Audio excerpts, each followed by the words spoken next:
Welcome to the Quarter Life Funk podcast. I'm your host, Rachel Alice, and this is another short and sweet, bite-sized mini episode all about spirituality, mindset, and manifestation. Get ready to up-level in just 15 minutes. Hey Soul Fam, and welcome to a short and sweet episode. I felt like I should do a little bonus episode this week because I wanted to give you a flavour of what went on in the Manifest of Rachel Alice group. I did a training early this week about how to start and do the inner work, and already some of the women in the group are having amazing breakthroughs, which is so good to see. I want to be real, let's be honest, and I found this with Facebook. I've been members of groups, to be honest. Part of the reason why I have Facebook still is because I can go into the group communities and see what everyone's doing, see like-minded souls and individuals. But a lot of the groups I feel have just changed and they're not the same.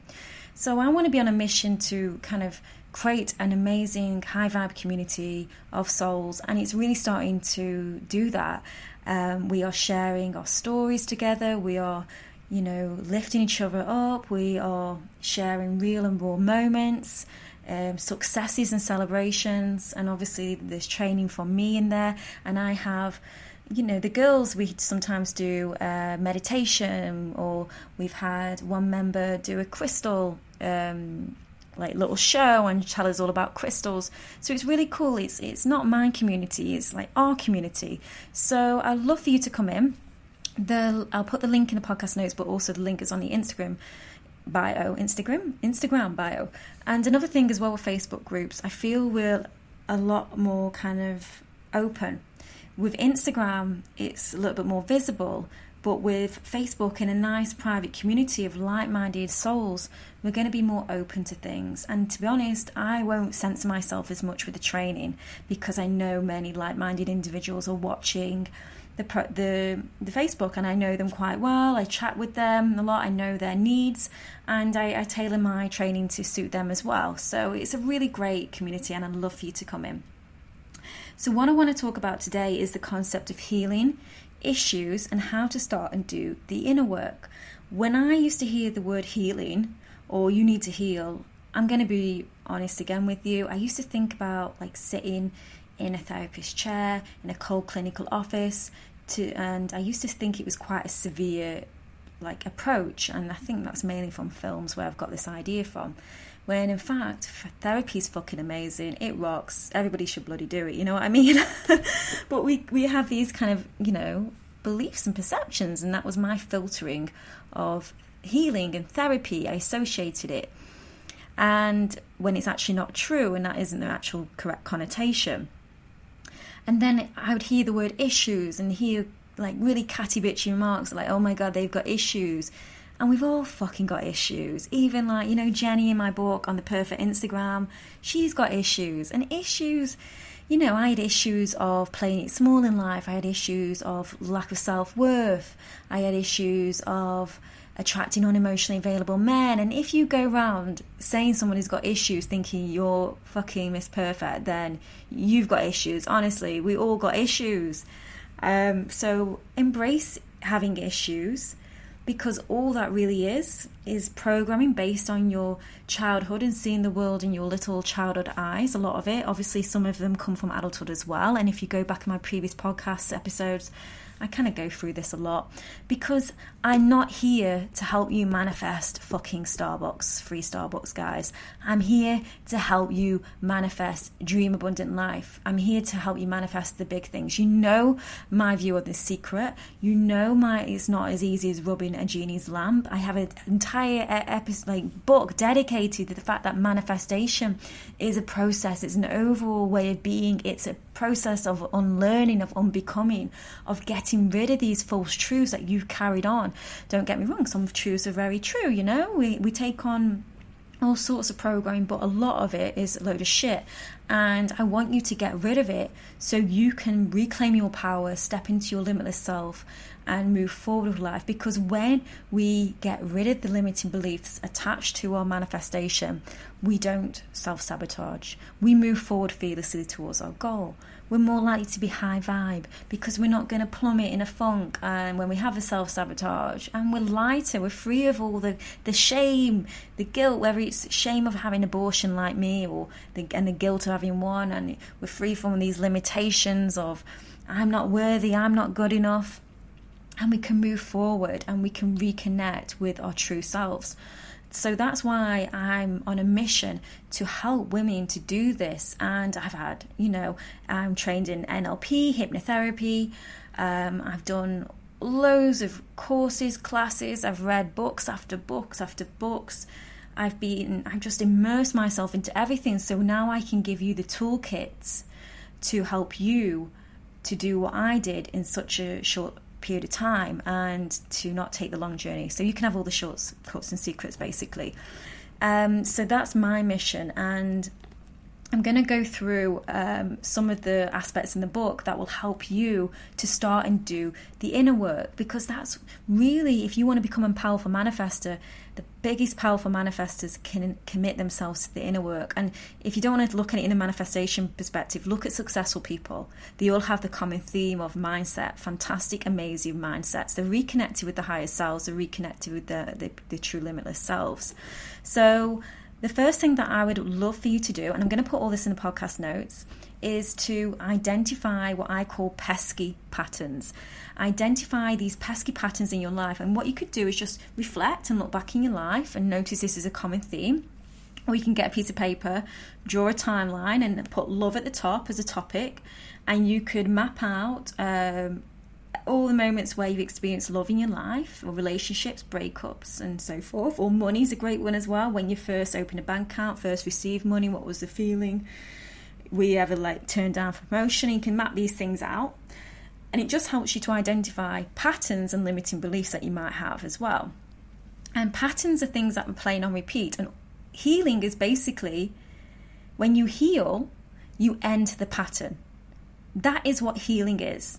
Okay, and when you end the pattern, you move forward. You move forward on an amazing mindset level, and also you're just nodding to the universe that you're ready, and you're stepping into your next level self. You're making the quantum leaps, if we're going to get woo, and you're going to parallel with the timeline of your amazing manifestation and reality. So we've got to start accepting, embracing healing, and we've all got to start shouting from the rooftops that we've got fucking issues and we need to heal them, because we got to help, make this normal. Healing and issues are normal as fuck, so let's embrace it. And when you identify the patterns and the limiting beliefs, you have powerful awareness of yourself, and awareness is amazing. If you can start and gain awareness, I feel that's the biggest part of it. Because once you're aware of something, then you're going to make the steps to heal it. Or, once you're aware of something, you quickly realize where it may have come from if you've done the inner work, and stop the thought loop. And that's so powerful in itself. So the framework that I'm going to go through is in my book, and it's on page, if I can find it. Okay, it's on page 97. So first of all, identify the patterns, and then ask yourself, well, where did that come from? So for me, I'll give you the example of me attracting unemotionally available men into my life, fuckboys basically. I was going to say a really nasty word then, but I won't. I probably need to do some healing. Anyway, so I attracted these unemotionally available men in my life, and I look back and I just looked at my life and I just thought, well, lack of self-worth. And because I did the work on mirror work, and there's a great podcast on mirrors as well, I realized that these men were reflecting my lack of self-worth, and they were treating me of equal worth of what I thought about myself. That was one of the things I picked up on. The second thing that I rooted into was the fact of my relationship with my father, who is, don't get me wrong, an amazing man. He's great. I'm really grateful for him in my life. He was such an incredible hard worker and entrepreneur that he didn't really have the time, because he wanted to give us the material, he wanted to work hard to provide us with this beautiful lifestyle that we had. And so he did that. But my mum was like the next level affectionate, like squeeze you, hug you until your bones break. I could just remember being suffocated in a fucking boobs. I don't know why I'm telling you this all the time. And she was hugging me, and she was overly affectionate, And so I would obviously compare that against my dad, who wasn't, and I would try and get that external validation from him. And I found I was unconsciously doing that in relationships and attracting men that I'd have to try and seek that external validation from. So that's the power of seeing patterns. And then when I did the work, I no longer attracted those men, number one. And number two, if I did attract unemotionally available men, I was aware of it and I stopped the pattern and I healed. So that is one element. Another way you can do it is a journal activity. Again, page 97 in the book. And all you have to do is pick your desire that you want to manifest, and then free flow, write down every reason why you think you can't achieve that goal. Write down all your limiting beliefs. And you can even take it a step further and do automatic writing, which is where you get into a meditative state. And you just can write with your eyes closed and let your hands flow. Again, it's all in the book. And actually, I found my inner work, belief work, journaling work, because you can use all different tools, and journaling is one of the ways in which you can tackle inner work. And this is what I'm going through now, is these journal prompts. But there's obviously an amazing set of tools that you can use. It's whatever floats your boat. And I was doing automatic writing. I was in this meditative state, and I was doing some money mindset work, and in regards to a particular money goal, because I'm doing about a couple of years of work now on money mindset. So obviously I can then share that with others as well. And I wrote down money is dirty, and I opened my eyes and I looked at my limiting beliefs. I was like, money's dirty. And then I cast my mind back, completely forgot about it. And I remembered my nan used to make me wash my hands after using money, because she's OCD, but I think she was. So, it's crazy. I found a really lodged in there limiting belief, but when I got into the meditative state, I was able to access my subconscious. So write down all those limiting beliefs, then pick the one that really triggers you, like hits your heart, and you go, oh, that really stings a little bit, that one does. And then what I want you to do is tell me why that's not true for you. I want you to be like a lawyer in court, and I want you to pick holes, and I want you to show me the evidence of why this is not 100% universal truth. And I want you to tell me, is it not true for you because you've had experience of this not being true for you in your life? Have you proven this wrong yourself? Is there other people that have proven this wrong? Is there people on social media that you've come across that have proven this truth to be wrong? Or is it a book you've read and inspired by? Whatever it may be. And you're going to pick holes at it so you can see, actually, this isn't true. This doesn't have to be true for you. And then you can pick an empowering belief. And you're choosing to choose again, and you're choosing to choose this empowering belief that your higher self would adopt as well. And it's just turning it around. So say, for example, I was doing money mindset, and I came across the belief that, you have to work really hard to make money. And then I turned it around into, it's so easy to make money. Turn it into an affirmation, which is just a positive statement. And I repeat it about 5 times a day, morning and night, when I'm in these juicy brainwave states. Done. Okay, and if I want to take it a step further, I can say to myself, what will my life be like if I keep holding on to this belief? Will I continue to play it small? Will I continue to do X, Y, and Z? Will I continue to attract these cycles of these patterns of relationships into my life? And that's another powerful way in which you can push forward. So that's all in the book. And like I said, we've had breakthroughs already with this framework, and I'm also loving the fact that some of you applied the angel script from the book, where you communicate with your angels for signs, and you've had signs immediately. I absolutely adore these messages, so thank you for sharing them with me. If you haven't got the book yet, guys, it's on Amazon only. I'll put the links in the podcast notes. And for those of you who take the time to leave a review on Amazon about the book, I will obviously say thank you with some angel cards. If you just send a screenshot of you leaving a review, even for the podcast as well, you'll get an angel card. Even if you join the Facebook group, you get an angel card, because I love angel cards, and I feel I want to share them with you all, and I want to say thank you for just taking the time. I really appreciate you, and I love you for doing that as well. I know it's coming up to 50 minutes, but I'm just going to quickly pull some cards. I'm going to use the Wisdom of the Oracle deck by Colette Baron Reid. What do the podcast babes need to know? Okay.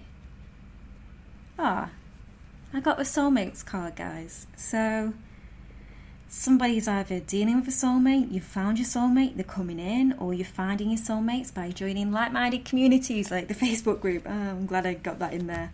And then let me just pull another one, just to...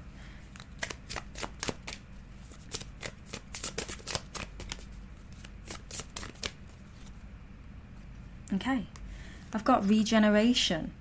So a lot of you are going through powerful changes and shifts at the moment. You know, we have to decay before the blossom. And I feel this comes back to the edge. I had so many of you connect with me after the Edge podcast. I feel like you all are going through that. And I do feel that. I feel that anybody who comes into my community is often experiencing similar things to me. And I think the universe works in mysterious, marvelous ways and connects us all together when we've all got similar experiences. And I felt this as well. This kind of blossoming. We're going through this on a collective level as well. You know, take your time and give yourself the time and grace and have some rest, because you're going through this in like a cellular level, an internal level as well. Okay. Anyway, guys, have an amazing day wherever you are in the world. Bye-bye.